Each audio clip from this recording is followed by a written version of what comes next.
Hey there, welcome back to the channel. I'm glad you're here. Today we're going to explore the word Mire in depth. First, the definition. Mire means a situation of difficulty or entanglement, often involving mud or metaphorical trouble. Think of it simply as being stuck in a muddy swamp. It can also mean any tough situation that's hard to get out of.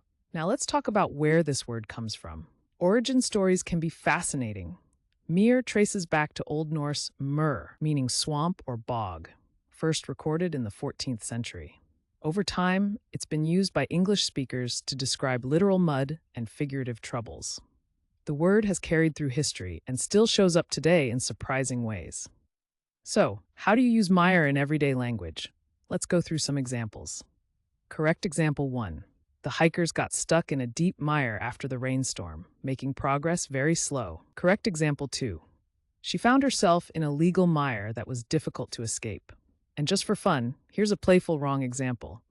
I tried to mire my homework, but it didn't go well. See how context makes a big difference? Using mire correctly helps your meaning come across clearly, while using it wrong can sound confusing or just funny. Quick recap. Mire means a situation of difficulty or entanglement, often muddy or metaphorical. It comes from Old Norse for swamp, and you can use it in sentences like the ones we shared.